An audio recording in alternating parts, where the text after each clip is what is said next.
بسم اللہ الرحمن الرحیم الطلاق مرتان فامساک بمعروف او تسریح باحسان صدق اللہ العظیم۔ پچھلی نشست میں جو مضامین آئے تھے ان میں سے ایک کے بارے میں مجھے احساس ہوا کہ میں نے ایک بات شروع کی تھی لیکن نامکمل رہ گئی۔ آیت الاختلاف کے بارے میں نے عرض کیا تھا کہ وحدت ادیان کے فلسفے کا ایک جز صحیح ہے، ایک غلط ہے۔ صحیح جز کی وضاحت تو ہو گئی کہ یہ تمام جتنے بھی دنیا میں مذاہب ہیں اور دین ہیں یہ سب اسی دین حق سے نکلی ہوئی شاخیں ہیں۔ دین حق سے پگڈنڈیاں مڑی ہیں، صراط مستقیم سے پگڈنڈی مڑی ہے، کوئی بہت دور نکل گئی اور اس کا یوں سمجھیے کہ پہچانی ہوئی صورت بھی پہچانی نہیں جاتی، اتنی دور ہو گئی کہ اس کا اس دین حق کے ساتھ اب کوئی رشتہ نظر ہی نہیں آتا۔ کچھ اتنے دور نہیں ہوئے، قدرے قریب رہے، لیکن سب کی بنیاد ایک ہے۔ ظاہر بات ہے کہ حضرت آدم کی نسل سے بات شروع ہوئی ہے، حضرت آدم کی اولاد ایک ہی امت تھی۔ یہ تفرقے جو بھی ہوئے بعد میں ہوئے ہیں۔ تو وحدت ادیان اس اعتبار سے صحیح ہے کہ دنیا میں تمام ادیان، تمام نظام، تمام مذاہب جو ہیں وہ در حقیقت ایک ہی دین حق کی بگڑی ہوئی شکلیں ہیں، بدلی ہوئی شکلیں ہیں، لیکن اسی سے نکلی ہوئی شاخیں ہیں جنہوں نے شکلیں اپنی بدل لی ہیں۔ غلط حصہ یہ کہ اب جو یہ سب کچھ موجود ہے ان کو ایک کہنا یہ جہالت ہے۔ اب ان کو ظاہر بات ہے کہ ان کی شکلیں اتنی ہو چکی ہیں مختلف ایک دوسرے سے، اور اتنی ان میں تحریفات ہو چکی ہیں، اتنا تغیر و تبدل ہو چکا ہے کہ اب ان کو ایک کہنا موجودہ شکل میں یہ در حقیقت فتنہ ہے اور جہالت ہے۔ دوسری بات جو آخری مضمون آیا تھا 28ویں رکوع میں، دیکھیے اس کی ایک تمہید ہے، وہ سمجھ لیجئے۔ انسانی تمدن کا اہم ترین اور بنیادی ترین مسئلہ کیا ہے تمدن کا؟ ایک ہے انسانی زندگی کا مسئلہ۔ انسانی زندگی کا سب سے پہلا مسئلہ وہی ہے کہ جو حیوانی زندگی کا بھی ہے، اپنی مادی ضروریات، پیٹ کھانے کو مانگتا ہے، سب سے پہلے یہی ہے، اس میں کوئی شک نہیں۔ لیکن اس کے بعد جب دو انسان ملتے ہیں اور اس سے تمدن شروع ہوتا ہے، اس کا سب سے بڑا مسئلہ ہے انسان کی شہوت۔ اللہ نے دو جنسیں بنا دی ہیں، مرد ہیں، عورت ہیں، اور ان دونوں کے درمیان تعلق سے نسل آگے چلتی ہے۔ اب اس معاملے کو کیسے ہارنس کیا جائے، کیسے منظم کیا جائے، یہ جذبہ بہت پوٹنٹ ہے۔ جو فرائڈ نے کہا ہے، بس وہ یوں سمجھیے کہ ذرا زیادہ مرچ مسالہ لگا دیا، ورنہ اس میں کوئی شک نہیں کہ یہ بہت ہی پوٹنٹ جذبہ ہے انسان کا۔ انسٹنکٹ جو ہے، سیکس کا انسٹنکٹ، وہ بہت مضبوط ہے، بہت قوی ہے۔ لیکن جو شے جتنی قوی ہو اتنا ہی اسے پھر، جو گھوڑا جتنا منہ زور ہو اتنا ہی اس کو لگام دینا جو ہے وہ آسان نہیں ہوتا، اس کے لیے پھر مشقت کرنی پڑتی ہے۔ تو اب اگر تو اس سیکس کو اوپن کر دیا جاتا، کھلا سیکس، فری سیکس، آج کل یہ لفظ استعمال ہوتا ہے، فری سیکس، کیوس ہوتا، تمدن میں فساد ہو جاتا۔ اس کے لیے شادی کا معاملہ کہ ایک عورت کا ایک مرد کے ساتھ رشتہ رہے، سب کو معلوم ہو کہ یہ اس کی بیوی ہے، یہ اس کا شوہر ہے، تاکہ اس طریقے سے نسب کا معاملہ بھی چلے اور ایک خاندانی ادارہ وجود میں آئے۔ ورنہ تو خاندانی ادارہ بس کیسے وجود میں آئے گا؟ فری سیکس میں تو خاندانی ادارہ وجود میں آ ہی نہیں سکتا۔ تو شادی کا، نکاح کا یہ رشتہ جو ہے یہ اللہ تعالیٰ نے اختیار کیا اور یہ انسانوں کو سکھایا۔ اب اس میں مرد اور عورت کیا بالکل برابر ہیں؟ اس سے بڑی حماقت کوئی نہیں، اس لیے کہ کسی بھی ادارے کے دو برابر کے سربراہ نہیں ہو سکتے۔ اتنی موٹی بات ہے کہ اگر آپ کسی ایک محکمے کے دو ڈائریکٹر بنا دیں، بات غلط ہو جائے گی، خراب ہو جائے گی۔ ایک ڈائریکٹر، مینیجنگ ڈائریکٹر، دوسرے 10 ڈائریکٹر بنا دیجیے آپ، لیکن اوپر ایک ہوگا، جنرل مینیجر ایک ہوگا، ڈپٹی مینیجر 10 رکھ دیجیے۔ ہر ادارے میں اگر نظم قائم کرنا ہے تو ایک اوپر ٹاپ پر ہونا چاہیے۔ لہذا جب ایک مرد اور ایک عورت، مرد اور عورت انسان ہونے کے ناطے بالکل برابر ہیں، ایک ہی باپ کے نطفے سے بیٹا بھی ہے، بیٹی بھی ہے، ایک ہی ماں کے رحم میں بھائی نے بھی پرورش پائی ہے اور بہن نے بھی، اس اعتبار سے وہ برابر ہیں۔ شرف انسانیت میں، نوع انسانی کی حیثیت سے، human dignity and honour, they share both equally, absolutely equally. لیکن جب ایک مرد اور ایک عورت مل کر خاندان کے بنیاد رکھتے ہیں تو اب یہ برابر نہیں رہے۔ جیسے انسان سب برابر ہیں، لیکن چپڑاسی اور افسر برابر نہیں ہے، اس کے کچھ اور اختیارات ہیں، اس کے کچھ اور اختیارات ہیں، اس کے کچھ اور فرائض ہیں، اس کے کچھ اور فرائض ہیں۔ اس طریقے سے اس رشتے کے معاملے میں اور یہ بھی نوٹ کر لیجئے کہ یہی وجہ اس قدر تفصیل کے ساتھ سب سے پہلے احکام قرآن میں دیے جا رہے ہیں اسی آئلی قوانین کے متعلق، لیکن تمدن کی جڑ بنیاد یہ ہے، یہاں سے خاندان بنتا ہے، اور خاندانوں کے اجتماع کا نام معاشرہ ہے۔ خاندان کا نظام، اب ہمارا پاکستانی جو معاشرہ ہے، اگر ہماری 14 کروڑ تعداد ہے اس وقت، 7 افراد ایک خاندان کے اگر آپ شمار کر لیں تو آپ سمجھیے اتنے خاندان ہماری دنیا میں اس وقت موجود ہیں، 2 کروڑ خاندان ہیں، ان خاندانوں پر مشتمل ہے۔ خاندان کا ادارہ مستحکم ہوگا، معاشرہ مستحکم ہو جائے گا۔ خاندان کے ادارے میں صلاح ہوگی، فلاح ہوگی، معاشرے میں صلاح و فلاح آئے گی۔ وہاں فتور ہوگا، فساد ہوگا، بے چینی ہوگی، ظلم ہوگا، ناانصافی ہوگی، وہاں کنفلکٹس ہوں گے، میاں اور بیوی میں جو ہے جھگڑے ہو رہے ہوں گے تو اولاد کی تو جو ہے پھر وہاں تربیت صحیح نہیں ہو سکتی، ان کی تربیت میں منفی چیزیں شامل ہو جائیں گی۔ تو یہ ساری چیزیں جس کی وجہ سے بڑی تفصیل سے قرآن مجید میں احکام دیے گئے ہیں، آئلی قوانین، ان میں جہاں تک یہ معاملات ہے، طلاق کا معاملہ ہے، اس میں برابر نہیں ہے۔ شادی کرنے میں عورت کو بھی حق ہے، وہ شادی سے انکار کر دے، جبر نہیں کیا جا سکتا۔ ایک مرتبہ وہ نکاح میں آ گئی ہے تو اب شوہر کا پلڑا بھاری ہے، شوہر اسے طلاق دے سکتا ہے، اگر ظلم کے ساتھ دے گا اللہ کے ہاں جواب دہی کرے گا اور پکڑ ہو جائے گی، لیکن اختیار ہے۔ وہ خود طلاق نہیں دے سکتی، البتہ طلاق حاصل کر سکتی ہے، خلا جسے ہم کہتے ہیں، وہ عدالت کے ذریعے سے، بڑوں کے ذریعے سے، رشتہ داروں کے ذریعے سے خلا کرے، لیکن طلاق دینے کا حق اس کو برابر نہیں ہے مرد کی طرح۔ اسی طرح اگر ایک طلاق دی تھی مرد نے اور اب یہ عدت پوری نہیں ہوئی ہے، وَبَعُولَتُهُنَّ أَحَقُّ بِرَدِّهِنَّ، اب وہ کہے تو نے طلاق دے دیا، میں تیرے گھر میں بسنے کو تیار نہیں ہوں، نہیں، اختیار مرد کا ہے، عدت کے اندر 3 مہینے کے اندر وہ اس کو واپس لے سکتا ہے، اس کو طلاق رجعی کہتے ہیں۔ یہ تمام چیزیں ایسی ہیں کہ بہرحال خواتین کو اچھی نہیں لگتی، اور آج کی دنیا میں تو جو یہ مرد و عورت کی مساوات کا سلسلہ ہے، یہ شیطان کا سب سے بڑا فلسفہ اور معاشرے میں فساد اور گندگی پیدا کرنے کا اس کا سب سے بڑا ہتھیار ہے۔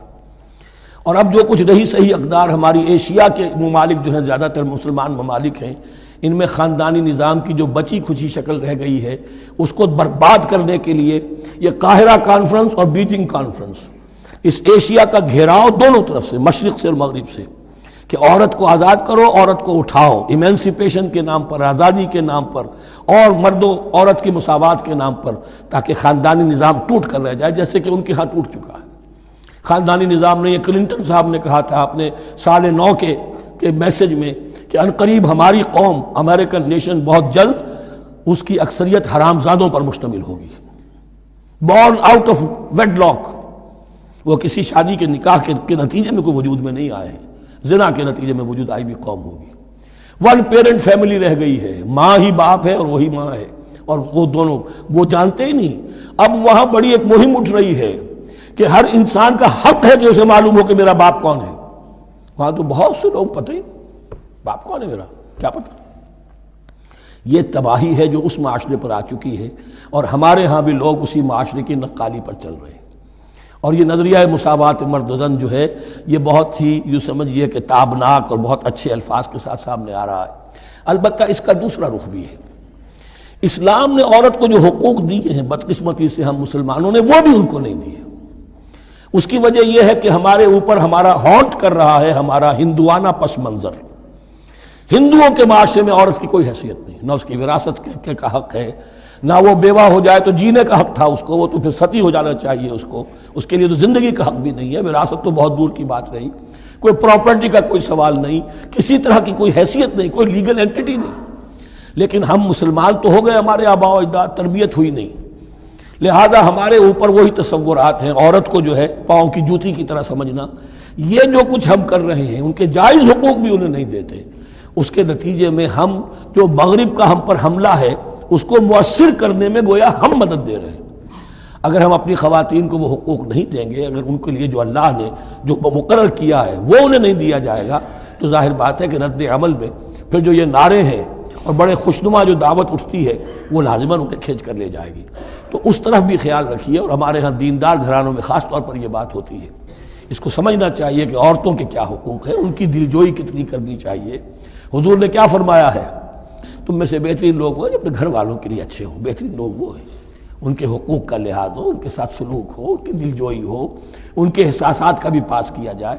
البتہ جہاں شریعت کا اور دین کا معاملہ آ جائے، نتھنگ ڈوئنگ، سیدھی سیدھی بات، یہ تلوار کی طرح آپ ننگے ہو جائیں اس وقت کہ یہ معاملہ دین کا ہے، اس میں تمہاری کوئی رعایت نہیں کر سکتا۔ ہاں میرے معاملات کے اندر جو بھی تم چاہو میں نرمی کروں گا، یہ ہو سکتا ہے۔ بس اس کو ذہن میں رکھیے، یہ کڑوی گولی ہے۔ وَلَهُنَّ مِثْلُ الَّذِي عَلَيْهِنَّ بِالْمَعْرُوفِ وَلِلرِّجَالِ عَلَيْهِنَّ دَرَجَةٌ۔ اب درمیان کے الفاظ کو تو جدید جو ہمارے ہیں دانشور وہ لے لیتے ہیں، اوپر کا نہیں دیکھتے کہ بَعُولَتُهُنَّ أَحَقُّ بِرَدِّهِنَّ، برابری کہاں رہی؟ شادی کرتے ہوئے برابری ہے، عورت کہہ سکتی میں شادی نہیں کرتی، شادی نہیں ہوگی، اس وقت برابری ہے، دونوں کی رضامندی سے شادی ہوگی، یہ برابری ہے۔ لیکن جب ایک مرتبہ بیوی بن گئی اب برابر نہیں ہے۔ اب یہ فلسفہ جا کر پوری طرح بیان ہوگا سورہ نساء میں، اور رجال قوامون علی النساء، یہ بات پھر وہاں آئے گی۔ اس کی تمہید ہے یہ کہ یہ کڑوی گولی ذرا خواتین کے حلق سے اترنی شروع ہو جائے۔ وَبَعُولَتُهُنَّ أَحَقُّ بِرَدِّهِنَّ، اور اسی طریقے سے وَلِلرِّجَالِ عَلَيْهِنَّ دَرَجَةٌ۔ البتہ اللہ نے جو ذمہ داریاں عورت کے حوالے کی ہیں، جس طرح کے اس کے فرائض ہیں ویسے ہی اس کے حقوق بھی ہیں، یہ ہے جو بات کہی جا رہی، لَهُنَّ مِثْلُ الَّذِي عَلَيْهِنَّ بِالْمَعْرُوفِ۔ اور یہ دنیا کا وہ اصول ہے کہ responsibilities and privileges they go together۔ کہیں آپ کا اگر ذمہ داری زیادہ تو حقوق اور اختیارات بھی زیادہ ہوں گے۔ ذمہ داری بہت ڈال دی، حقوق و اختیارات اتنے ہیں نہیں، آپ ذمہ داری ادا نہیں کر سکتے۔ جہاں ذمہ داری کم ہوگی وہاں حقوق و اختیارات بھی کم ہوں گے، یہ دونوں چیزیں پروپورشنیٹ چلتی ہیں۔ اب چلیے آگے، مجھے اندیشہ ہے کہ میں نے خاصا وقت اس میں لگا دیا۔ الطلاق مرتان، طلاق دو مرتبہ ہے، یعنی ایک شوہر کو دو مرتبہ طلاق دے کر اور رجوع کر لینے کا حق ہے۔ ایک دفعہ طلاق دی اور عدت کے اندر رجوع کر لیا، ٹھیک ہے، پھر طلاق دی اور عدت کے اندر رجوع کر لیا، ٹھیک ہے، تیسری مرتبہ طلاق دی اب رجوع نہیں کر سکتا۔ الطلاق مرتان، دو مرتبہ ہو سکتا ہے۔ فَإِمْسَاكٌ بِمَعْرُوفٍ أَوْ تَسْرِيحٌ بِإِحْسَانٍ، اب اس کے بعد فیصلہ کرو، یا تو روکو اس کو اپنے گھر میں تو وہ بھی نیکی کے ساتھ، بھلائی کے ساتھ، تنگ کرنے کے لیے نہیں، پریشان کرنے کے لیے نہیں، اور تسریح بإحسان، یا رخصت کر دینا ہے اچھے بھلے طریقے سے، بھلے مانسوں کی طرح، خوبصورتی کے ساتھ۔ روکو تو بھلائی کے لیے، اور اگر رخصت کرنا ہے تو خوبصورت انداز میں۔ وَلَا يَحِلُّ لَكُمْ أَن تَأْخُذُوا مِمَّا آتَيْتُمُوهُنَّ شَيْئًا، اور تمہارے لیے ہرگز جائز نہیں ہے کہ جو کچھ تم نے انہیں دیا تھا اس میں سے کچھ بھی واپس لو۔ جو بھی تم نے انہیں مہر دیا تھا اس میں سے کچھ واپس نہیں لے سکتے جب تم طلاق دے رہے ہو۔ ہاں اگر عورت طلاق مانگے تو اسے اپنے مہر میں سے کچھ چھوڑنا پڑے گا، یہ دوسری بات ہے، لیکن جب مرد طلاق دے رہا ہے تو پھر وہ نہیں روک اس کو اس میں سے جو بھی کچھ دیا ہو۔ یہاں تک کہ آیا ہے کہ اگرچہ تم نے ان کو احداہن قنطارا، سونے کے ڈھیر دیے ہوں، ان میں سے بھی کچھ نہیں لے سکتے واپس۔ وَلَا يَحِلُّ لَكُمْ أَن تَأْخُذُوا مِمَّا آتَيْتُمُوهُنَّ شَيْئًا إِلَّا أَن يَخَافَا أَن لَا يُقِيمَا حُدُودَ اللَّهِ، البتہ اگر وہ دونوں یہ سمجھیں کہ ہم حدود اللہ کو قائم نہیں رکھ سکیں گے۔ مراد کیا ہے کہ فیملی لائف کے ضمن میں جو اللہ نے احکام دیے ہیں، جو آداب ہیں، جو ان کے مقاصد ہیں، وہ ہمارے مابین اتنی موافقت مزاجی نہیں ہے کہ ہم ساتھ چل سکیں۔ ایک عورت اگر یہ محسوس کرتی ہے فَإِنْ خِفْتُمْ أَلَّا يُقِيمَا حُدُودَ اللَّهِ فَلَا جُنَاحَ عَلَيْهِمَا فِي مَا افْتَدَتْ بِهِ، پھر اگر اس کا یہ خیال ہے کہ یہ نہیں رکھ سکیں گے تو پھر کوئی حرج نہیں ہے ان دونوں پر کہ جو کچھ دے دلا کر عورت فدیے میں اپنے آپ کو چھڑا لے، یعنی کہہ کہ ٹھیک ہے تم نے مجھے 10 لاکھ مہر دیا تھا، میں 5 لاکھ تمہیں واپس کرتی ہوں، یا تم نے 10 لاکھ کا میرا مہر رکھا تھا، میں خلا مانگ رہی ہوں، میں صرف 5 لاکھ کا تم سے تقاضا کرتی ہوں، اسے اپنے مہر میں سے کچھ چھوڑنا ہوگا، یہ فدیہ ہے۔ تلک حدود اللہ فلا تعتدوها، یہ اللہ کے حدود ہیں، ان سے تجاوز مت کرو۔ دیکھیے روزے وغیرہ کے ضمن میں فلا تقربوها، اور یہاں فلا تعتدوها، اس لیے کہ یہاں بڑے دھڑلے سے آدمی جو ہے وہ ان حدود کو پامال کر جاتے ہیں، قانون یہی رہ جاتا ہے، روح اس کی ختم ہو جاتی ہے۔ وَمَن يَتَعَدَّ حُدُودَ اللَّهِ فَأُولَٰئِكَ هُمُ الظَّالِمُونَ، اور جو اللہ کے حدود سے تجاوز کرتے ہیں وہی ظالم لوگ ہیں۔ فَإِن طَلَّقَهَا، اب اگر تیسری مرتبہ طلاق دے دی، الطلاق مرتان تو ہو چکا نا، اس کے بارے میں سارے احکام آ گئے، لیکن اب اگر دے دی مراد ہے تیسری مرتبہ، فَإِن طَلَّقَهَا فَلَا تَحِلُّ لَهُ مِن بَعْدِ حَتَّىٰ تَنكِحَ زَوْجًا غَيْرَهُ، تو اب وہ اس کے لیے جائز نہیں ہوگی جب تک کہ وہ عورت کسی اور شوہر سے شادی نہ کرے۔ اس کو حلالہ کہتے ہیں، لیکن یہ حلالہ کروانا یا کرنا اور کسی کے ساتھ یہ معاہدہ کرنا تم شادی کر لو پھر طلاق دے دینا، اس پر لعنت فرمائی ہے، حضور نے لعنت فرمائی ہے۔ اور ہمارے ہاں علم میں آتی ہے، یہ بات سننے میں آتی ہے کہ بہت سے علماء نے اس کو دھندا بنا رکھا ہے۔ حلالہ مولوی مشہور ہیں مختلف شہروں کے اندر، فَإِن طَلَّقَهَا فَلَا تَحِلُّ لَهُ مِن بَعْدُ حَتَّى تَنكِحَ زَوْجًا غَيْرَهُ فَإِن طَلَّقَهَا، پھر اگر وہ بھی دوسری شادی کی دوسری جگہ پر، اس عورت نے اس شوہر سے بھی نہیں بنی، اس نے بھی طلاق دے دی، فَلَا جُنَاحَ عَلَيْهِمَا أَن يَتَرَاجَعَا، تو اب کوئی گناہ نہیں ہوگا ان دونوں پر کہ وہ رجوع کر لیں، پہلے سابق شوہر سے شادی کر لیں۔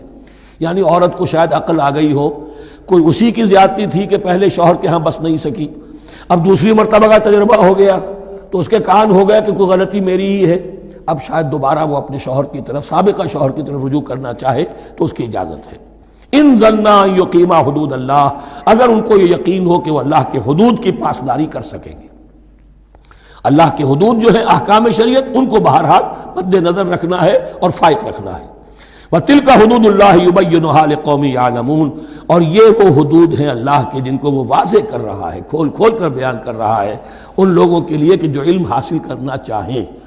ترجمہ یہ ہوتا ہے عام طور پر جنہیں علم حاصل ہے، اصل میں کسی وقت فعل کو طلب فعل کے معنی میں استعمال کیا جاتا ہے عربی زبان میں، یعلمون جو جاننا چاہیں، جن کی عدت طلب ہے علم کی۔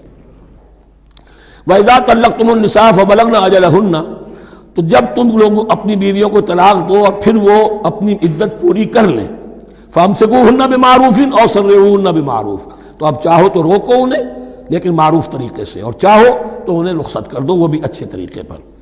وَلَا تُمْسِكُوهُنَّ ضِرَارًا لِتَعْتَدُوا، اور دیکھو ایسا نہ کرو کہ تم روکو انہیں تنگ کرنے کے لیے۔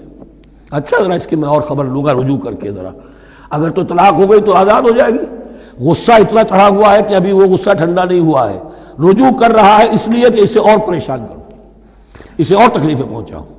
تو اب یہ کیا ہوا، قانون تو اجازت دے رہا ہے لیکن تم نے قانون کا مذاق اڑایا، تم نے اللہ کی دی ہوئی اس اجازت کا ناجائز استعمال کیا۔ ہاں اگر بسانے کا واقعی ارادہ ہو گیا ہے تو ضرور تم رجوع کر لو، رجوع کا حق تمہیں ہے، لیکن اگر یہ نہیں ہے، پریشان کرنا ہے، فلا تمسکوہن ولا تمسکوہن ضرارا لتعتدوا، ضدم ضدہ ان پر زیادتی کرنے کے لیے، ستانے کے لیے۔ ومن یفعل ذلک فقد ظلم نفسہ، اور جو کوئی بھی یہ کام کرے گا اس نے اپنی جان پر ظلم ڈھایا۔ ولا تتخذوا آیات اللہ ہزوا، اور دیکھو اللہ کی آیات کو مذاق اور کھیل نہ بنا لو، ٹھٹھا نہ بنا لو۔ یہ اچھی طرح جان لیجئے، law is law and there can be law which has no flaw. flawless law is impossible. اس لیے تقوی، اللہ کا خوف ہر جگہ پر بار بار، ورنہ تم اللہ کی شریعت کا تماشا بنا دو گے، ٹھٹھا بنا دو گے۔ وَلَا تَتَّخِذُوا آیَاتِ اللَّهِ هُزُوًا وَاذْكُرُوا نِعْمَتَ اللَّهِ عَلَيْكُمْ، اور یاد کرو، ذکر کرو، شعور کرو اللہ کے انعامات کا جو تم پر ہوئے ہیں۔ وَمَا أَنزَلَ عَلَيْكُمْ مِنَ الْكِتَابِ وَالْحِكْمَةِ، اور جو اس نے نازل فرما دی ہے تم پر اپنی کتاب، اپنی شریعت اور حکمت، یعظکم بہ، اس کے ذریعے سے تمہیں نصیحت کر رہا ہے، سیدھا راستہ بتا رہا ہے۔ واتقوا اللہ، اللہ کا تقوی اختیار کرو۔ واعلموا ان اللہ بکل شیء علیم، اور جان لو کہ اللہ تعالیٰ کو ہر چیز کا حقیقی علم حاصل ہے۔ وَإِذَا طَلَّقْتُمُ النِّسَاءَ فَبَلَغْنَ أَجَلَهُنَّ فَلَا تَعْضُلُوهُنَّ أَن يَنكِحْنَ أَزْوَاجَهُنَّ إِذَا تَرَاضَوْا بَيْنَهُم بِالْمَعْرُوفِ، اور جب تم اپنی عورتوں کو طلاق دے دو پھر وہ اپنی عدت پوری کر لیں تو مت آڑے آؤ اس میں کہ وہ عورتیں پھر نکاح کر لیں اپنے سابق ازواج سے، اذا تراضوا بینہم بالمعروف، جبکہ وہ آپس میں رضامند ہو جائیں بھلے طریقے پر۔ یعنی اگر طلاق مغلظ نہیں ہے، دیکھیے ایک طلاق ہوتی ہے بائن، پہلی طلاق دوسری طلاق، یہ جب تک عدت ختم نہیں ہوئی طلاق رجعی کہلاتی ہے، اس کے دوران شوہر کو رجوع کرنے کا حق ہے۔ عدت پوری ہو گئی، اب یہ بائن ہو گئی، اب شوہر اور بیوی کا جو رشتہ ہے ٹوٹ گیا۔ اب اگر نکاح ہوگا تو دوبارہ ہوگا، اس میں عورت کی مرضی کو دخل ہے، عدت کے اندر عورت کی مرضی کو دخل نہیں ہے، لیکن عدت کے بعد اب عورت کو اختیار ہے، اب تو نکاح ثانی ہوگا سوائے طلاق مغلظ کے۔ تیسری طلاق اگر ہو گئی ہے تو پھر جب تک اس کا نکاح کسی اور سے نہ ہو جائے، وہ بھی طلاق دے دے، تو ان کے درمیان نکاح نہیں ہو سکتا۔ گویا کہ یہ دو طلاقوں کے بعد اگر پھر یہ لوگ جب کہ طلاق بائن ہو چکی ہو وہی عورت وہی مرد پھر نکاح کرنا چاہیں تو اب تم آڑے مت آؤ۔ ہوتا کیا ہے، عورت کے بھائی ہیں، اب انہیں غصہ چڑھا ہوا، اس بدماش نے یہ کچھ کیا تھا، اس نے تمہیں ایسے ایسے ستایا تھا، اس نے یہ کیا تھا، اب تمہیں ہم شادی نہیں کرنے دیں گے اس کے ساتھ، نہیں، یہ کام تمہارا نہیں ہے۔ اگر وہ اذا تراضوا بینہم، اگر وہ باہم راضی ہو جائیں تو تم اب ان کے آڑے مت آؤ، بالمعروف، ذالک یوعظ بہ من کان منکم یؤمن باللہ والیوم الآخر، یہ وہ چیزیں ہیں جن کی نصیحت کی جا رہی ہے تم میں سے ان کو جو واقعتاً ایمان رکھتے ہو اللہ پر اور یوم آخر پر۔ ان کے اندر ایمان ہی نہیں ہے، ان کے لیے یہ سارا جو ہے بھینس کے آگے بین بجائے جاؤ کیا حاصل ہے، وہ تو پھر اس کو کوئی فائدہ نہیں پہنچے گا۔ ذالک یوعظ بہ من کان منکم یؤمن باللہ والیوم الآخر ذالکم ازکی لکم واطہر، یہ طریقے جو ہیں تمہارے لیے زیادہ پاک ہیں، زیادہ عمدہ ہیں۔ واللہ یعلم وانتم لا تعلمون، اللہ جانتا ہے تم نہیں جانتے۔ اپنی عقل کو مقدم نہ رکھو، یہ اللہ کا علم ہے، اسی نے عورت کو بنایا، اسی نے مرد کو بنایا، اسے مرد بھی عزیز ہے عورت بھی عزیز ہے۔ الخلق عیال اللہ، حضور نے فرمایا تمام مخلوق اللہ کے کنبے کے مانند ہے۔ اللہ کو تو اپنا ہر انسان مرد ہو یا عورت ہو محبوب ہے، پسندیدہ ہے، اس کی تخلیق ہے، اس کا شاہکار ہے، لیکن یہ کہ وہ جانتا ہے کہ عورت کے کیا حقوق ہونے چاہیے، مرد کے کیا ہونے چاہیے، لہذا واللہ یعلم وانتم لا تعلمون۔ والوالدات یرضعن اولادہن حولین کاملین، اور والداؤں کے لیے، ماؤں کے لیے ضروری ہے کہ وہ اپنی اولاد کو 2 سال دودھ پلائیں پورا۔ اور یہ خاص طور پر یہاں تذکرہ ہو رہا ہے جب طلاق کا مسئلہ ہو۔ اب طلاق ہو گئی، شوہر تو علیحدہ ہو گیا، شوہر کہتا ہے بھائی میرا بچہ تو میرا ہے، قانوناً تو اولاد شوہر کی ہوتی ہے، لیکن تم اسے دودھ پلاؤ، تو 2 سال تک وہ عورت انکار نہیں کر سکتی، دودھ پلائے گی۔ لمن اراد ان یتم الرضاعہ، جو شخص چاہے کہ یہ رضاعت پوری کروائے اپنی سابقہ مطلقہ بیوی سے۔ وعلی المولود لہ رزقہن وکسوتہن بالمعروف، لیکن اس عرصے کے لیے جس کی وہ اولاد ہے یعنی شوہر جو سابق ہے اس کے ذمے ہے اس کا رزق اور اس کا لباس، جسے ہم نان نفقہ کہتے ہیں۔ 2 سال اگر اس نے دودھ پلانا ہے اس ماں نے، مطلقہ ماں نے اپنے طلاق دینے والے شوہر کے بیٹے کو یا بیٹی کو، تو اب اس عرصے کے دوران اس کا نان نفقہ اس کے ذمے ہے، باپ کے ذمے ہے، بالمعروف، بڑے طریقے سے۔ یعنی یہ کہ ایسا نہ ہو کہ ہو تو کروڑ پتی لیکن اب وہ اس کو بیوی کو مطلقہ کو وہ دینا چاہے نان نفقہ اپنی خادماؤں کی طرح کا، نہیں، وہ ہونا چاہیے معروف طریقے پر۔ لا تکلف نفس الا وسعها، کسی پر ذمہ داری نہیں ڈالی جاتی مگر اس کی وسعت کے مطابق۔ لا تضار والدۃ بولدہا، نہ تو تکلیف پہنچائی جائے والدہ کو اپنے بچے کی وجہ سے، ولا مولود لہ بولدہ، نہ جس کا وہ اولاد ہے، جس کا وہ بیٹا یا بیٹی ہے یعنی باپ، نہ اس کو تکلیف پہنچائی جائے۔ کوئی لا ضرر ولا ضرار، حضور کی حدیث ہے، دونوں کے ساتھ منصفانہ سلوک کیا جائے۔ وعلی الوارث مثل ذلک، اب فرض کیجئے وہ شخص جو تھا طلاق دینے والا وہ تو مر گیا، تو وارث کے ذمے، اس کا جو وارث ہے اس کے ذمے نان نفقہ رہے گا، اس کے اپنے مرحوم والد کی اگر اولاد اس کی کسی مطلقہ بیوی کے پاس ہے 2 سال تک دودھ پلانے کے لیے۔ فَإِنْ أَرَادَا فِصَالًا، اب یہ بھی ہو سکتا ہے کہ وہ دونوں جو ہے کہے کہ سب میں تو دودھ نہیں پلاتی، یا یہ کہ وہ شوہر چاہے ان تراض منہما، دونوں راضی ہو جائیں کہ میں دودھ نہیں پلواتی، آپ دودھ چھڑوا دیجئے، وتشاور، آپس میں رضامندی اور مشورت سے، فلا جناح علیہما، اس میں بھی کوئی حرج نہیں۔ اگر دودھ چھڑوانا چاہیں، وہ کسی اور سے دودھ پلوانا چاہتے ہیں، کوئی دایا رکھ لی ہے اس سے دودھ پلوانا چاہتا ہے، ٹھیک ہے، لیکن ہونا چاہیے جبر نہ ہو، ماں پر جبر نہ ہو۔ ان تراض منہما، دونوں کی رضامندی سے، وتشاور، اور مشورے سے، فلا جناح علیہما، تو پھر ان دونوں پر کوئی حرج نہیں ہے۔ وَإِنْ أَرَدْتُمْ أَنْ تَسْتَرْضِعُوا أَوْلَادَكُمْ فَلَا جُنَاحَ عَلَيْكُمْ، اگر تم چاہو کسی اور سے اب دودھ پلوانا، رضاعت کروانا، تو اس میں بھی کوئی حرج نہیں۔ فَلَا جُنَاحَ عَلَيْكُمْ إِذَا سَلَّمْتُمْ مَا آتَيْتُمْ بِالْمَعْرُوفِ، جبکہ ان کی ماں، اس کی ماں کو تم دے چکو جو کچھ کہ تم نے طے کیا تھا معروف اور بھلے طریقے پر۔ واتقوا اللہ، اور اللہ کا تقوی اختیار کرو۔ وَاعْلَمُوا أَنَّ اللَّهَ بِمَا تَعْمَلُونَ بَصِيرٌ، اور جان لو کہ جو کچھ تم کر رہے ہو اللہ اسے دیکھ رہا ہے۔ وَالَّذِينَ يُتَوَفَّوْنَ مِنْكُمْ وَيَذَرُونَ أَزْوَاجًا، اور وہ کہ جو تم میں سے وفات پا جائیں اور وہ چھوڑ جائیں بیویاں، یتربصن بانفسہن، اب یہ عدت جو تھی، ایک تھی طلاق کی عدت، وہ 3 ماہواریاں آ جانا، 3 مہینے اندازن، اور ایک ہے جو فوت ہو گیا، اور بیوہ کی عدت کیا ہے؟ والذین یتوفون، جو تم میں سے وفات دے دیے جائیں، منکم تم میں سے، ویذرون ازواجا، پیچھے بیویاں چھوڑ گئے ہوں، یتربصن بانفسہن 4 اشہر وعشرا، وہ روکے رکھیں اپنے نفسوں کو 4 مہینے اور 10 دن، 4 مہینے 10 دن تک ایک جو بیوہ عورت ہے وہ کوئی اور نکاح نہیں کر سکتی، 4 مہینے 10 دن۔ فَإِذَا بَلَغْنَ أَجَلَهُنَّ، اور جب وہ اپنی اس مدت تک پہنچ جائیں، یعنی پوری ہو گئی مدت عدت کی، فَلَا جُنَاحَ عَلَيْكُمْ فِي مَا فَعَلْنَ فِي أَنفُسِهِنَّ، تو تم پر کوئی گناہ نہیں ہے اس معاملے میں جو وہ اپنے بارے میں کریں۔ اب وہ آزاد ہے، نکاح کر سکتی ہیں۔ اب تم روکنا چاہو، ہماری ناک کٹ جائے گی، یہ بیوہ بیٹھ نہیں سکی، اس سے رہا نہیں گیا، نہیں، غلط بات، تمہارا کوئی اختیار نہیں۔ لا جناح علیکم فیما فعلن فی انفسہن بالمعروف، کریں نیک طریقے سے، بھلے طریقے سے، شریعت کے مطابق، قواعد شریعت کے مطابق، تو تمہارا اختیار نہیں ہے کہ روکو۔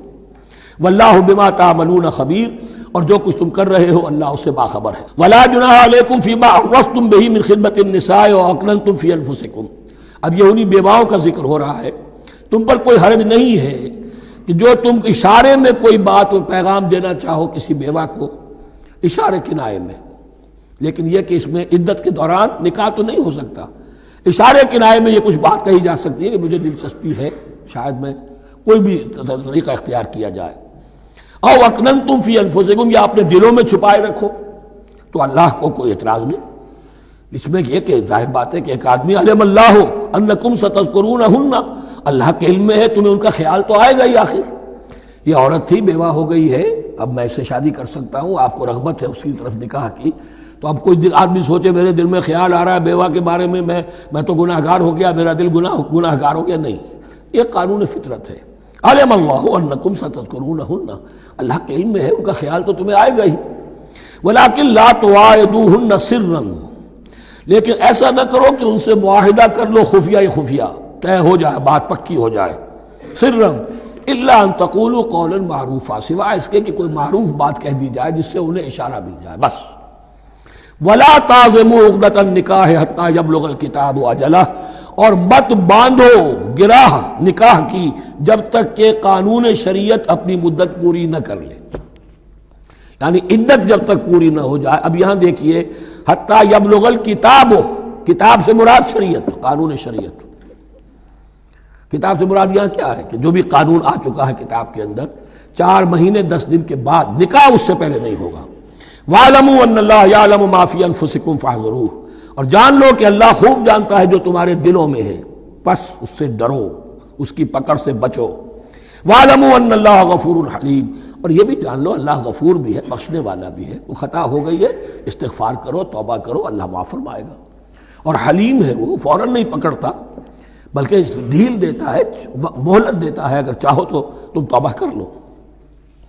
لا جناح علیکم ان طلقتم النساء ما لم تمسوهن او تفرضوا لهن فریضہ، تم پر کوئی گناہ نہیں ہے کہ تم ایسی بیویوں کو طلاق دے دو کہ جن کو نہ تو تم نے اب تک چھوا ہو اور نہ ان کے لیے مہر مقرر کیا ہو۔ یہ ہو جاتا تھا، نکاح جو ہے بچپن میں بھی کر دیے جاتے تھے، لیکن ابھی کوئی نوبت نہیں آئی ہے، نکاح تو ہو گیا لیکن نہ کوئی مہر مقرر ہوا ہے، نہ کوئی ان کی ملاقات ہوئی ہے، تو اگر ایسا کرو گے تو تم طلاق دے سکتے ہو۔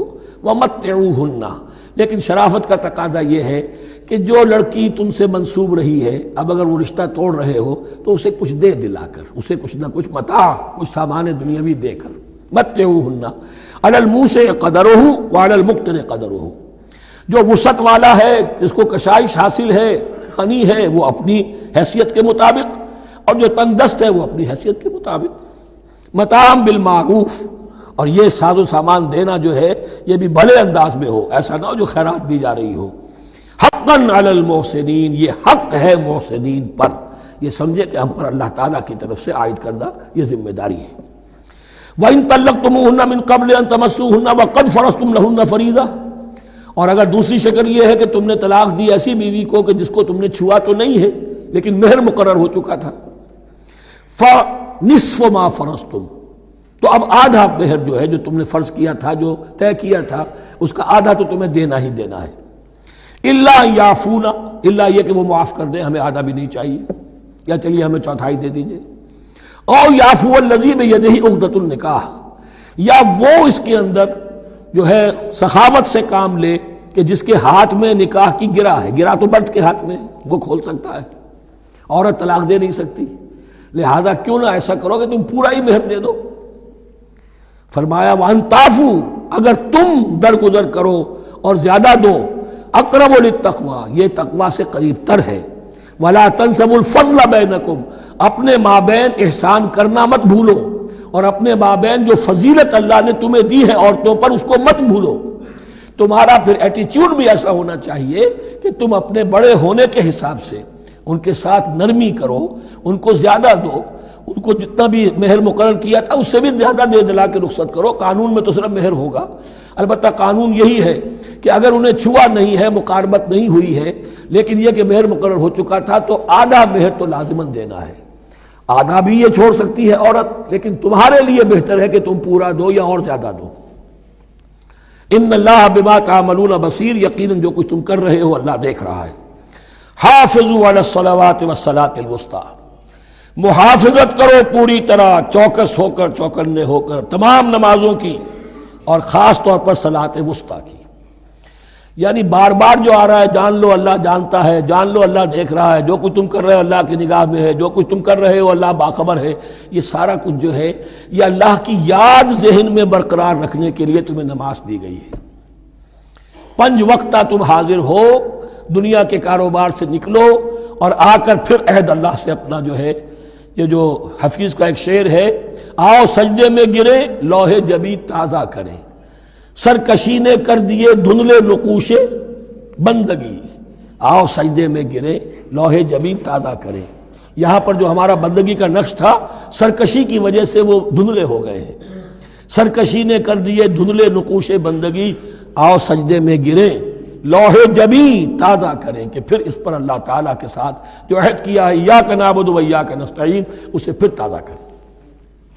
حافظوا علی الصلوات والصلاۃ الوسطیٰ، صلاۃ وسطیٰ کے بارے میں بہت سے اقوال ہیں، لیکن عام طور پر اس سے مراد عصر کی نماز لی گئی ہے۔ دن میں 2 نمازیں اس سے پہلے ہیں، فجر ہے، ظہر ہے، 2 پھر بعد میں ہے، مغرب ہے، عشاء ہے۔ وقوموا للہ قانتین، اور کھڑے ہوا کرو اللہ کے سامنے پورے ادب کے ساتھ، یعنی ایک تو رکوع ہے جس میں جھکنا ہے، سجدہ ہے جھکنے کی انتہا ہے، قیام بھی قنوت کے ساتھ ہو، معلوم ہو کہ ایک بندہ اپنے آقا کے سامنے کھڑا ہے، اس کے کھڑے ہونے کے انداز میں بھی معلوم ہو کہ تواضع ہے، عجز ہے۔ فَإِنْ خِفْتُمْ فَرِجَالًا أَوْ رُكْبَانًا، اور اگر تم خوف کی حالت میں ہو تو چاہے پیادہ چلتے ہوئے، سفر کرتے ہوئے، دشمن پیچھا کر رہا ہے، آپ کہیں جا رہے ہیں تو چاہے اب رکیں گے نماز پڑھیں گے تو وہ تعاقب میں قریب آ جائے گا، تو رجالن چلتے ہوئے، یا کہیں جلدی جانا ہے اور وہاں پر ابھی فوری طور پر حملہ کرنا ہے تو اس میں یہ ہے کہ جنگ کی حالت میں یہ رعایتیں ہیں، چلتے ہوئے اور رکبانہ یا سوار ہونے کی حالت میں بھی نماز پڑھی جا سکتی ہے۔ فَإِذَا أَمِنْتُمْ، لیکن پھر جب امن میں ہو جاؤ، فَاذْكُرُوا اللَّهَ كَمَا عَلَّمَكُمْ، پھر اللہ کو یاد کرو جیسے کہ تمہیں اس نے سکھایا ہے۔ کس نے سکھایا ہے؟ محمد الرسول اللہ نے۔ صلو کما رأیتمونی اصلی، نماز پڑھو جیسے کہ تم مجھے دیکھتے ہو میں نماز پڑھتا ہوں۔ وہ ہے اللہ کا سکھایا ہوا، اس لیے کہ یہ بھی ثابت ہے روایات سے کہ حضرت جبرائیل نے آ کر حضور کو نماز پڑھائی ہے، 2 دن پڑھائی ہے۔ ایک دن 5 نمازیں اول وقت میں پڑھائیں، دوسرے دن 5 نمازیں آخری وقت میں پڑھائیں، اور بتا دیا کہ ان نمازوں کا وقت ان اوقات کے دوران ہے۔ تو معلم جو ہے حضور کے نماز کے معاملے میں حضرت جبرائیل ہے، اور اب حضور جو ہے پوری امت کے لیے معلم ہے۔ فَإِذَا أَمِنْتُمْ فَاذْكُرُوا اللَّهَ كَمَا عَلَّمَكُمْ مَا لَمْ تَكُونُوا تَعْلَمُونَ، جو کہ تم نہیں جانتے تھے اللہ نے تمہیں سکھایا ہے۔ وَالَّذِينَ يُتَوَفَّوْنَ مِنْكُمْ وَيَذَرُونَ أَزْوَاجًا، اور پھر دوبارہ لوٹ کر معاملہ آ رہا ہے بیواؤں کا، اور جو لوگ تم میں سے وفات دے دیے جائیں اور وہ چھوڑ جائیں پیچھے بیویاں، وَصِيَّةً لِأَزْوَاجِهِمْ مَتَاعًا إِلَى الْحَوْلِ غَيْرَ إِخْرَاجٍ، تو ان کی بیویوں کے لیے وصیت لازماً، اپنی بیویوں کے لیے وصیت لازماً کریں 1 سال تک کے لیے نان نفقے کی، اور بغیر اس کے کہ انہیں گھروں سے نکالا جائے۔ اب یوں سمجھئے اس کو، ایک شخص فوت ہوا، 4 بیویاں ہیں، ایک کے ہاں اولاد تھی، بیٹا تو اسی کا ہے، باقی 3 تو اس کی جو ہیں سوتیلی مائیں ہیں۔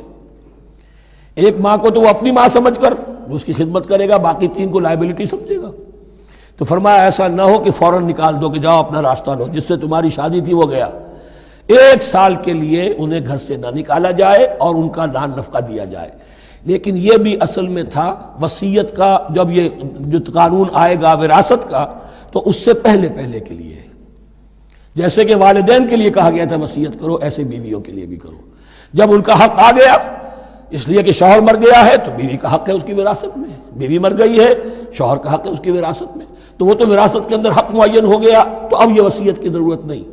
اور اسی طرح 1 سال کا نفقہ نہیں ہے، اب نفقہ جو ہے وہ صرف عدت کے دوران کا ہے، جو ہم اس سے پہلے پڑھ چکے ہیں۔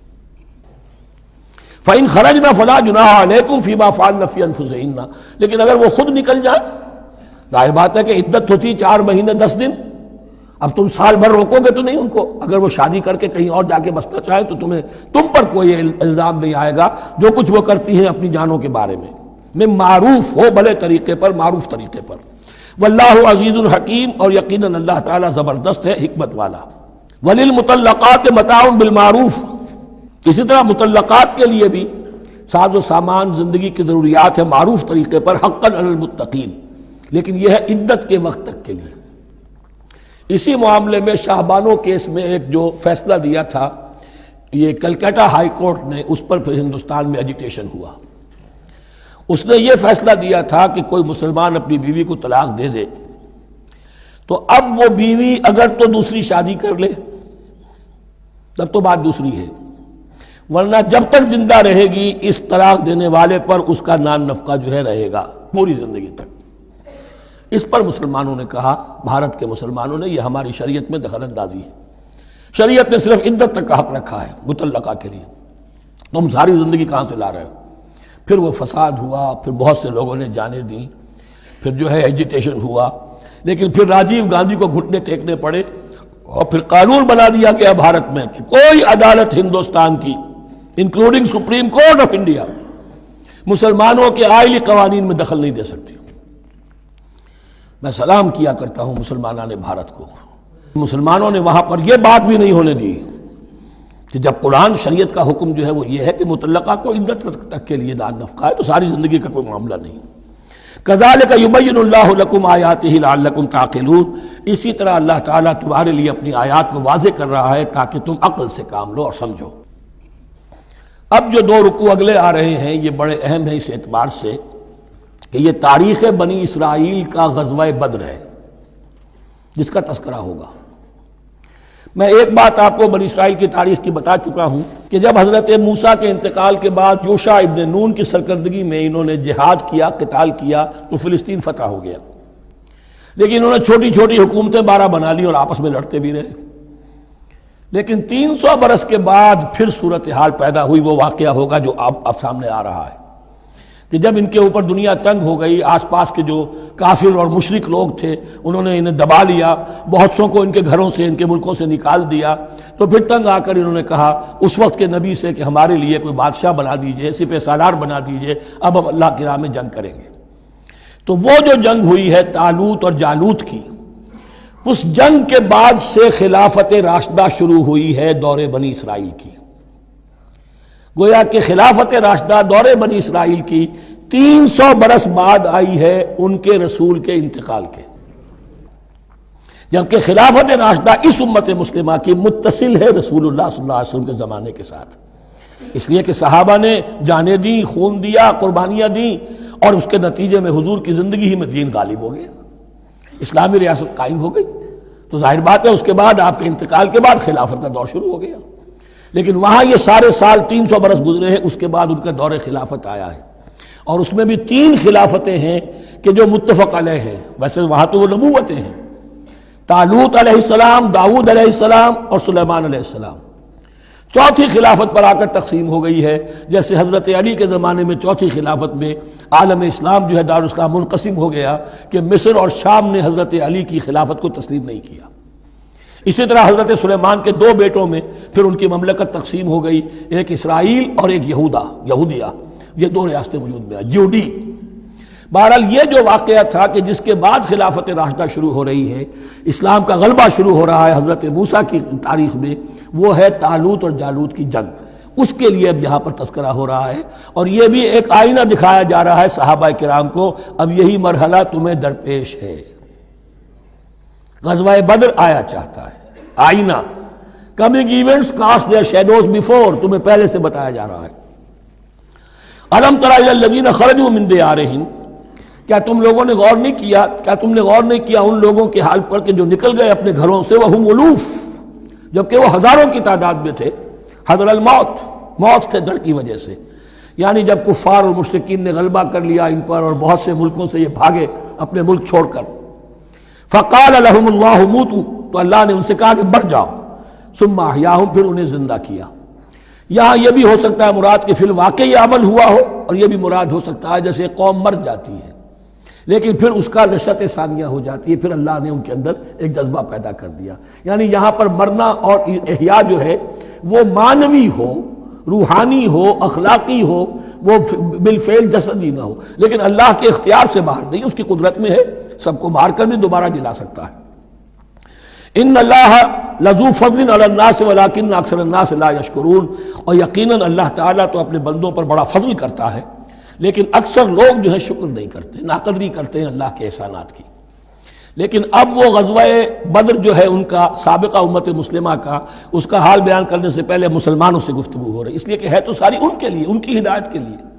تاریخ بیان کرنا قرآن کا مقصد نہیں ہے، تاریخ کی کتاب نہیں ہے یہ، تو جو پروسیس آف ریولوشن چل رہا تھا، جو جد و جہد تھی، جو تحریک تھی محمد رسول اللہ کی، جس مرحلے میں سے وہ تحریک گزر رہی ہے، اسی مرحلے کی مناسبت سے سابقہ تاریخ سے بھی واقعات لائے جا رہے ہیں، اور اسی کی مناسبت سے وہ جو بھی وقتی احکام ہیں وہ دیے جا رہے ہیں۔ وَقَاتِلُوا فِي سَبِيلِ اللَّهِ وَاعْلَمُوا أَنَّ اللَّهَ سَمِيعٌ عَلِيمٌ، اور جنگ کرو اللہ کے راستے میں، اور جان لو اللہ تعالیٰ سب کچھ سننے والا اور جاننے والا ہے۔ مَنْ ذَا الَّذِي يُقْرِضُ اللَّهَ قَرْضًا حَسَنًا فَيُضَاعِفَهُ لَهُ أَضْعَافًا كَثِيرًا، کون ہے وہ شخص کہ جو اللہ کو قرض حسنہ دے؟ یہ انفاق جب کیا جاتا ہے خالص اللہ کے دین کے لیے، تو اللہ کہتا ہے یہ میرے ذمہ قرض ہے، دین میرا ہے، تم میرے دین کو غالب کرنا چاہتے ہو، میری حکومت قائم کرنا چاہتے ہو، تو جو کچھ اس میں خرچ کرو گے وہ مجھ پر قرض ہے، قرض حسنہ ہے۔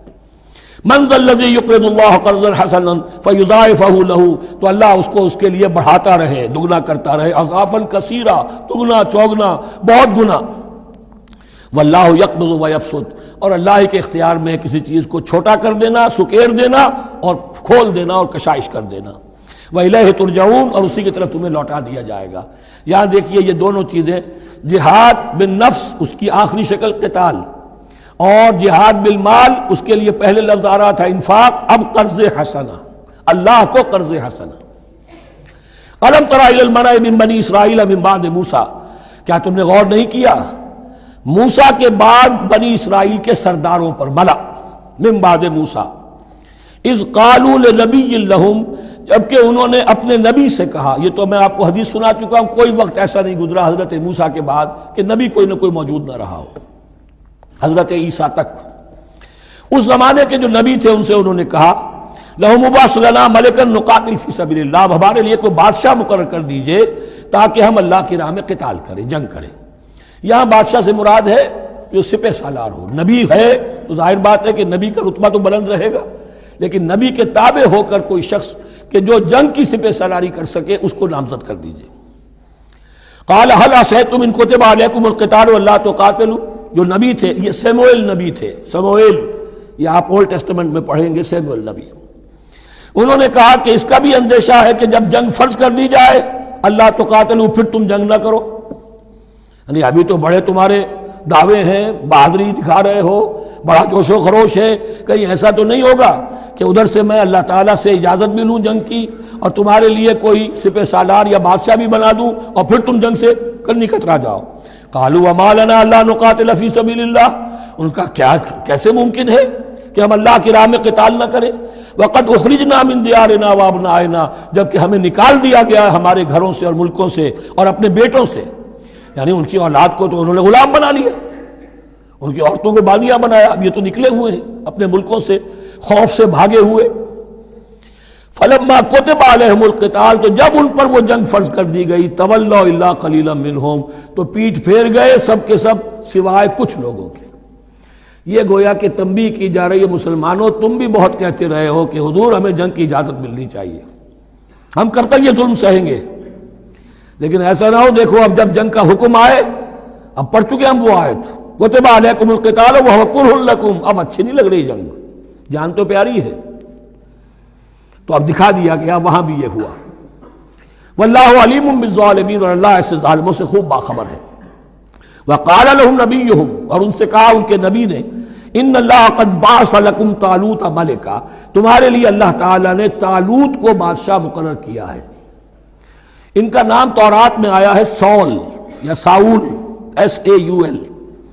اب یہ سمجھ میں نہیں آتا، ہو سکتا ہے کہ اصل نام ساؤل ہو، لیکن چونکہ وہ بہت قداور تھے، طول قداور، اس لیے ان کا ایک صفاتی نام ہو طالوت۔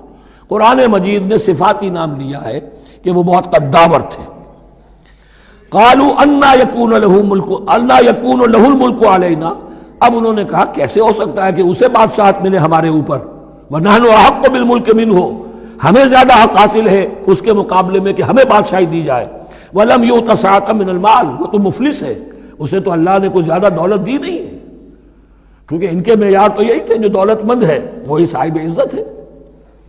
قال ان اللہ اصطفاہ علیکم، اب نبی نے کہا اب جو چاہو کہو، اللہ نے اس کو چن لیا ہے تم پر، یہ فیصلہ اب ہو چکا، اللہ کا فیصلہ ہے، ڈیوائن ججمنٹ ہے، ڈیوائن ڈیسیجن ہے، کین ناٹ بی ریووکڈ۔ وزادہ بسطۃ فی العلم والجسم، اور اسے کشادگی عطا کی ہے علم اور جسم دونوں چیزوں میں، قداور ہے، طاقتور ہے، اور اسی طریقے سے علم اور فہم دیا ہے۔ تم دولت دیکھتے ہو، اللہ نے چنا ہے ان دو چیزوں کی بنا پر، جسمانی طاقت، جسمانی قوت، اس دور میں ظاہر بات ہے اس کی بہت ضرورت تھی، اور دوسرے یہ کہ اسے علم دیا ہے، فہم دیا ہے، سمجھ دی ہے، دانش دی ہے۔ واللہ یؤتی ملکہ من یشاء، اور اللہ تعالیٰ جس کو چاہتا ہے اپنی بادشاہت دے دیتا ہے۔ واللہ واسع علیم، اللہ بہت سمائی والا ہے، واسع، اس کی وسعت جو ہے وہ اتھا ہے، اور علیم، اور سب کچھ واسع علیم، جاننے والا ہے، یعنی وہ جس کو جو کچھ دیتا ہے بربنائے علم دیتا ہے، کون اس کا مستحق ہے۔ وقال لهم نبيهم ان آیۃ ملکہ ان یاتیکم التابوت فیہ سکینۃ من ربکم وبقیۃ مما ترک آل موسیٰ وآل ہارون تحملہ الملائکہ، اور ان سے کہا ان کے نبی نے کہ طالوت کی بادشاہت کی ایک نشانی یہ ہوگی کہ وہ صندوق جو تمہارے سے جاتا رہا چھن چکا ہے، جس میں سکینہ ہے، تمہارے لیے تسکین کا سامان ہے تمہارے رب کی طرف سے، اور بقیت مما ترک آل موسیٰ و آل ہارون، اور کچھ تبرکات ہیں جو آل موسیٰ اور آل ہارون کے اس صندوق میں رکھے ہوئے ہیں، تحملہ الملائکہ، وہ ملائکہ کی تحویل میں ہے۔ اب ان کی بادشاہی کی علامت کے طور پر وہ صندوق تمہارے پاس واپس آ جائے گا۔ اصل میں یہ تابوت سکینہ جو ہے یہ ان کا ایک بڑا لکڑی کا صندوق ہے، اب بھی ہے، ان کا دعویٰ ہے کہ موجود ہے، اور مسجد اقصیٰ کے نیچے جو سرنگ ہے اس میں موجود ہے۔ بعض ذرائع سے فوٹو لے کر بھی انہوں نے ڈاکومنٹری فلم بھی ابھی دکھا دی ہے کہ موجود ہے۔ نبوکدنضر نے جب گرایا تھا 586 قبل مسیح میں، جو حضرت سلیمان کا بنایا ہوا ہیکل تھا، اس کے تہخانے میں وہ رہتا تھا، اور وہیں پر جو ربائی تھے وہاں موجود تھے، ربانیین، تو جب گرایا گیا ہے اس کو ہیکل کو تو اسی میں وہ دب گئے ہیں، لیکن وہ چاروں طرف سے جو بھی تہخانہ تھا بند ہو گیا ہوگا، اور وہاں پر ان کی لاشیں بھی ہیں اور تابوت سکینہ بھی ہے۔ لیکن ہوا یہ تھا کہ جب ان کے پڑوسی ملکوں نے انہیں شکستیں دی تو وہ تابوت سکینہ بھی چھین کر لے گئے۔ اب اس میں گویا کہ ان کے لیے بہت بڑی بات تھی کہ ان کے لیے کم سے کم ایک دل کی روحانی تسکین کا سامان تھا۔ ہمارے پاس حضرت موسیٰ کے تبرکات ہیں، عصائے موسیٰ اس میں ہے، رکھا ہوا ہے، اب بھی ہے۔ اسی طریقے سے اس میں وہ جو جن تختیوں پر تورات لکھی ہوئی دی گئی تھی حضرت موسیٰ کو، وہ موجود ہے، ان کے کہنے کے مطابق اب بھی ہے۔ تو اس طریقے سے ان کے لیے تسکین ہوتی تھی، جیسے کہ مسلمان کو خانہ کعبہ کو دیکھ کر تسکین ہوتی ہے، تو فرمایا اس میں تمہارے لیے سکینت بھی ہے، اور تمہارے آل موسیٰ اور آل ہارون کے تبرکات بھی ہیں۔ تحملہ الملائکہ، اس وقت وہ ملائکہ کی تحویل میں ہوا یہ کہ جہاں وہ تابوت لے گئے ان کے دشمن، وہاں پلیگ آ گئی۔ انہوں نے سمجھا کوئی نحوست ہے اس کے اندر جس کی وجہ سے پلیگ آ گئی ہے، انہوں نے ایک چھکڑے کے اوپر اس کو رکھا اور بیلوں کو ہانک دیا، جاؤ جدھر جانا ہے۔ تو حضرت سموئیل نے ان سے کہا کہ طالوت کا اللہ کی طرف سے نامزد کیے جانا ایک علامت اس کی یہ ہوگی کہ وہ تمہارے تسکین کا سامان جو تم سے چھن گیا تھا ان کے عہد عمارت میں یا ان کے عہد ملوکیت میں تمہیں واپس مل جائے گا، اور وہ فرشتوں کی تحویل میں ہے۔ تو ایک روز وہ چھکڑا جو ہے وہ لیے ہوئے وہ تابوت ان کے ہاں پہنچ گیا۔ ان فی ذلک لآیۃ لکم ان کنتم مؤمنین، یقیناً اس میں تمہارے لیے نشانی ہے اگر تم ماننے والے ہو۔ فلما فصل طالوت بالجنود، اب جب حضرت طالوت اپنے لشکروں کو لے کر چلے، ان میں سے جو لوگ تو انکار کر گئے رہ گئے، جو لوگ چلے ساتھ ان کو لے کر چلے۔ قال ان اللہ مبتلیکم بنہر، انہوں نے فرمایا اپنے لشکر والوں سے اللہ تعالیٰ تمہاری ایک آزمائش کرے گا ایک نہر سے، دریا سے، یہی جو ہے جارڈن ریور جارڈن، اس کو کراس کر کے پھر حملہ کرنا تھا۔ فمن شرب منہ فلیس منی، جو اس میں سے پیٹ بھر کر پانی پیے گا وہ مجھ میں سے نہیں ہے۔ ومن لم یطعمہ فانہ منی، جو اس میں سے پانی نہیں پیے گا وہ میرا ساتھی ہے۔ الا من اغترف غرفۃ بیدہ، سوائے اس کے کہ کوئی صرف اپنے چلو سے اور وہ کچھ وہ ایک گھونٹ لے لے۔ یہ اصل میں ہر کمانڈر کے لیے ضروری ہوتا ہے کہ کسی بھی بڑی جنگ سے پہلے اپنے ساتھیوں کا مورال دیکھے، ڈسپلن کی حالت دیکھے۔ تو جیسے حضور نے بھی غزوہ بدر سے قبل مشاورت کی تھی کہ مسلمانوں ایک لشکر آ رہا ہے جنوب سے کیل کانٹے سے لیس، اور ایک قافلہ آ رہا ہے شمال سے، اور اللہ نے ان دو میں سے ایک کا وعدہ کیا تمہیں ضرور ملے گا، بتاؤ کدھر چلے۔ اندازہ ہو گیا کچھ لوگ جو کمزوری دکھا رہے تھے انہوں نے کہا چلے جی پہلے قافلہ لوٹ لیں، اور جو لوگ تھے باہمت انہوں نے کہا جو حضور آپ کی ارادہ جو آپ کا منشا ہو۔ تو یہاں بھی انہوں نے اس سے ٹیسٹ کیا ہے کہ آیا وہ میرے حکم کی پابندی کرتے ہیں یا نہیں کرتے۔ فشربوا منہ، تو ان سب نے بہتوں نے پیا اس میں سے خوب جی بھر کر، الا قلیلا منہم، سوائے ان میں سے بہت کم تعداد میں۔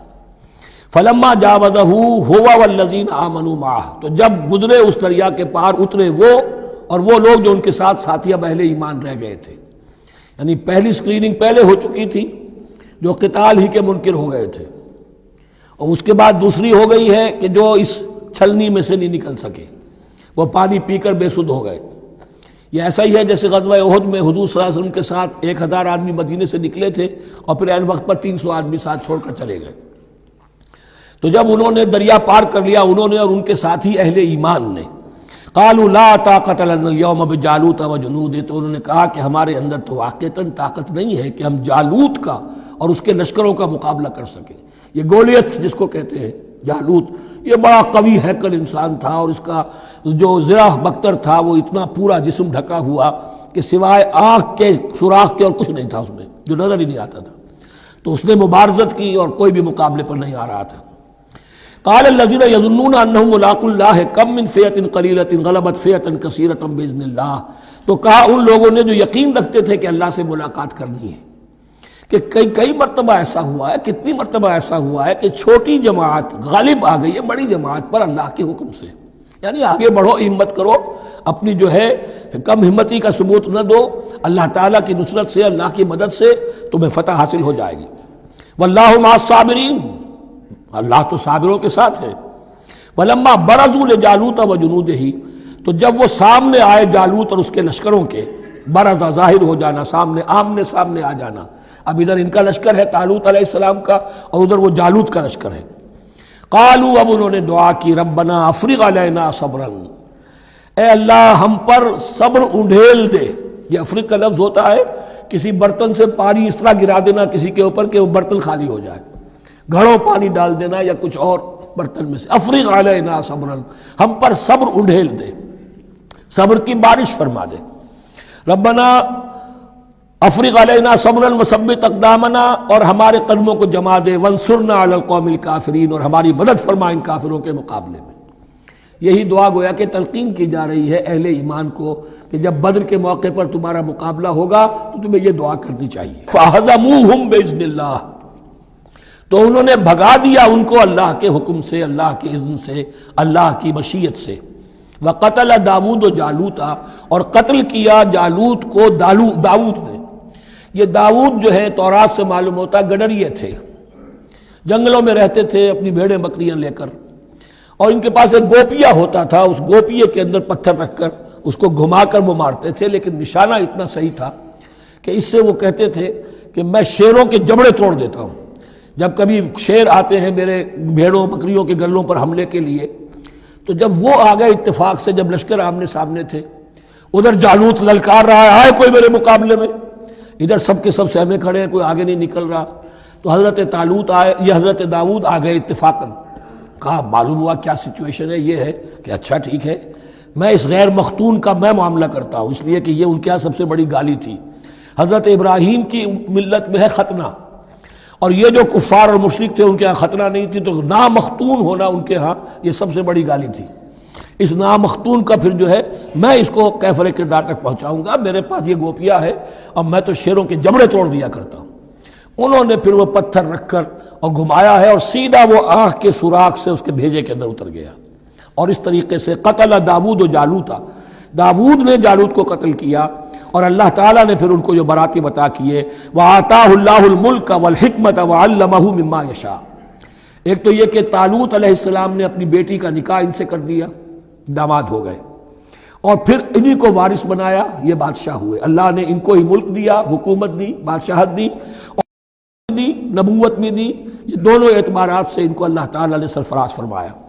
وَعَلَّمَهُ مِمَّا يَشَاءُ، اور پھر اسے سکھایا جو کچھ کہ اللہ نے چاہا. وَلَوْلَا دَفْعُ اللَّهِ النَّاسَ بَعْضَهُمْ بِبَعْضٍ، اور اگر اس طریقے سے اللہ ایک گروہ کو دوسرے کے ذریعے سے دفع نہ کرتا رہے، زمین میں فساد ہوتا ہے تو اللہ تعالیٰ کو شکل ایسی پیدا کرتا ہے کہ کسی اور گروہ کو سامنے لا کر مفسدوں کا خاتمہ کرتا ہے. اگر ایسا نہ ہوتا، وَلَوْلَا دَفْعُ اللَّهِ النَّاسَ بَعْضَهُمْ بِبَعْضٍ لَفَسَدَتِ الْأَرْضُ، تو زمین میں فساد ہی فساد پھیل گیا ہوتا. اللہ تعالیٰ نے ان جنگوں کے ذریعے سے ہر بڑا فرعون جو آتا، ہر فرعون راموسا، اللہ تعالیٰ نے کوئی نہ کوئی اس کے لیے علاج تجویز کیا ہوا ہے. وَلَوْلَا دَفْعُ اللَّهِ النَّاسَ بَعْضَهُمْ بِبَعْضٍ لفسدت الارض ولكن اللہ ذو فضل علی العالمین، لیکن اللہ تعالیٰ تو تمام جہانوں پر بڑا فضل کرنے والا ہے. تلک آیات اللہ نتلوها علیک بالحق، یہ اللہ کی آیات ہیں جو ہم پڑھ کر آپ کو سنا رہے ہیں حق کے ساتھ. یہ قول گویا کہ حضرت جبرائیل کی طرف منسوب ہوگا. یہ اللہ کی آیات ہیں اے مسلمانوں، اے محمد صلی اللہ علیہ وسلم، جو ہم آپ کو سنا رہے ہیں حق کے ساتھ. وَإِنَّكَ لَمِنَ الْمُرْسَلِينَ، اور یقیناً اے محمد صلی اللہ علیہ وسلم آپ رسولوں میں سے ہیں. تِلْكَ الرُّسُلُ فَضَّلْنَا بَعْضَهُمْ عَلَى بَعْضٍ، ایک بہت اہم قانون بیان ہو رہا ہے. ان رسولوں میں سے ہم نے بعض کو بعض پر فضیلت دی ہے. یہ میں پہلے بیان کر چکا ہوں کل. تفریق بین الرسل کفر ہے، تفضیل یہ قرآن سے ثابت ہے.